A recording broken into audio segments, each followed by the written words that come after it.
स्वाभिमान अभियान ये कर रहा है कि जो शिक्षा व्यवस्था हमारी इस समय है वो अंग्रेजों की है।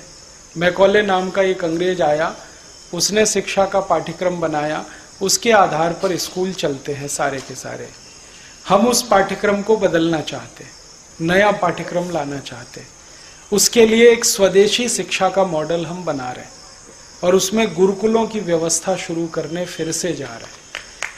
पहले जो गुरुकुल हमारे यहाँ होते थे उनकी विशेषता सबसे बड़ी ये थी कि वो निशुल्क होते थे, माने शिक्षा सभी के लिए उपलब्ध होती थी, वो गरीब हो या अमीर हो।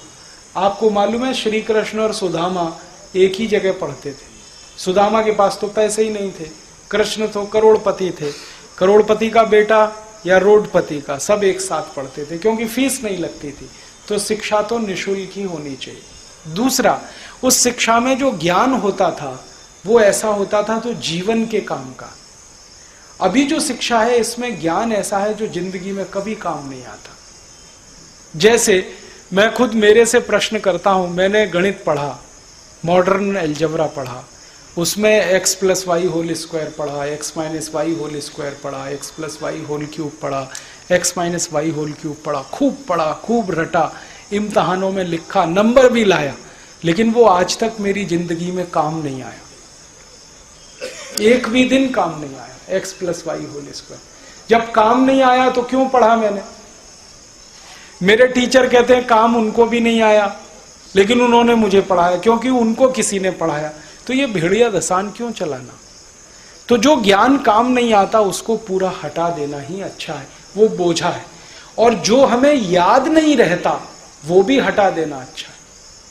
हमें बहुत सारी चीजें याद नहीं है हमारी पढ़ाई की, क्योंकि वो काम की नहीं है इसलिए याद नहीं है। जो चीजें रोज काम आती हैं वो याद रहती हैं, जो रोज काम नहीं आती वो बेकार है। तो जो याद नहीं रहने वाला वो हटा दें, जो काम का नहीं है वो हटा दें। परिणाम जानते हैं क्या होगा? 12वीं तक की शिक्षा किसी भी विद्यार्थी को 2-3 साल में ही मिल जाएगी। उसका समय बच जाएगा, उसका नॉलेज बढ़ जाएगा। और फिर प्रोफेशनल एजुकेशन में भी हम यही कर सकते हैं, इंजीनियरिंग और मेडिकल साइंस में। तो ये हम करना चाहते हैं। और हम क्या करना चाहते हैं? सारी शिक्षा मातृभाषा में या स्थानीय भाषा में, मराठी, तमिल, तेलुगु, मलयालम, कन्नड़, गुजराती, उड़िया, आसामी या हिंदी, इनमें पूरी पढ़ाई हो। अंग्रेजी बिल्कुल खत्म हो। अंग्रेजी किसी को सीखनी है भाषा के रूप में तो सीखे, जिनको विदेश जाना है, विदेश व्यापार करना है, वो अंग्रेजी सीखे। सबको मार मार के अंग्रेजी क्यों सिखाना? उससे उसका दिमाग कुंठित होता है। हमारे देश में पता है बहुत प्रतिभाशाली बच्चे हैं लेकिन अंग्रेजी में हमेशा फेल होते हैं, इसलिए आगे नहीं बढ़ पाते।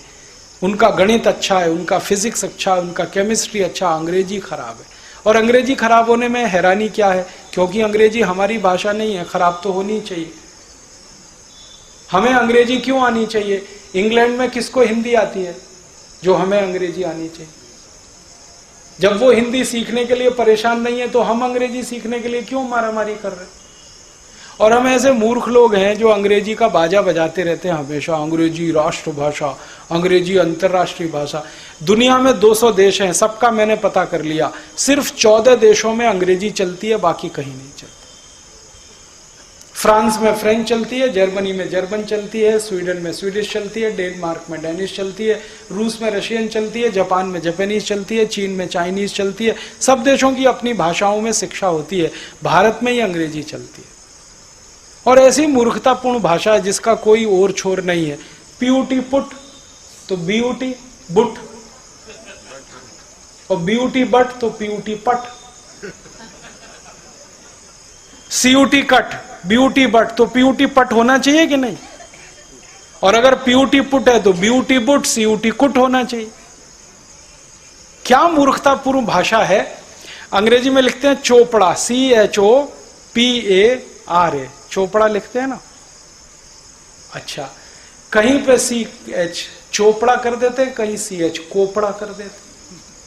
अब कहां कर देते हैं? केमिस्ट्री लिखते हैं तो CHEMISTRY, वहां CH है, यहां CH है, यहां चोपड़ा हो गया, वहां केमिस्ट्री क्यों नहीं है?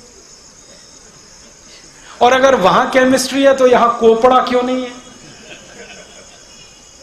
कोई जवाब है? मूर्खतापूर्ण भाषा,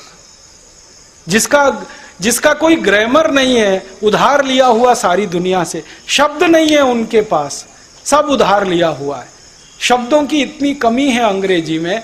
एक शब्द है अंकल, ले दे के, चाचा हो, मामा हो, मौसा हो, फूफा हो, ताऊ हो, सब अंकल। हमारे यहां हो सकते हैं चाची हो, ताई हो, मामी हो, मौसी हो, सब आंटी, क्योंकि शब्द ही नहीं है। जिस भाषा में शब्दों का इतना अकाल हो, उसको हम कहें कि बड़ी अच्छी भाषा है। हमारे पास हर बात के लिए एक खास शब्द है, उनके पास है ही नहीं। और अंग्रेजी के मूल शब्द तो बहुत कम है। लैटिन से उधार ले लिए, फ्रेंच से उधार ले लिए, जर्मन से ले लिए, फिर रशियन से ले लिए, फिर इनसे ले लिए, खिचड़ी बना लिया उन्होंने अपनी। हम उसको वाह वाह करते रहते, इसमें मत फंसिए। और अंग्रेजी के कुछ शब्द तो इतने खराब हैं जिनको हम जानते नहीं, बोलते रहते हैं फालतू में। हमारे देश में अधकचरे लोग बहुत हैं। अधकचरे लोग पता है कैसे? पिताजी हैं रामदयाल, माताजी हैं गायत्री देवी, बेटा है टिंकू। अब रामदयाल और गायत्री देवी का टिंकू कहां से आया? अब उनसे मैं पूछता हूं, भैया आपने इसका नाम टिंकू क्यों रखा? कुछ मालूम नहीं। फिर उनको दिखाता हूं कि देखो, टिंकू का अर्थ होता है आवारा लड़का। अंग्रेजी में टिंकू उसको कहते हैं जो आवारा हो, बाप की ना सुने, माँ की ना सुने। आप अपने अच्छे खासे बच्चे को टिंकू टिंकू बोल बोल के आवारा करना चाहते हैं। नाम रखे हुए बबली, डबली, डिंकल, ट्विंपल, पंपल, पता नहीं क्या क्या नाम, कुछ मतलब नहीं जिन नामों का। उनको रख के क्यों अपना दिमाग खराब बच्चों का करते? सब सुखी हों, सब निरोगी हों, सर्वे भवन्तु सुखिनः।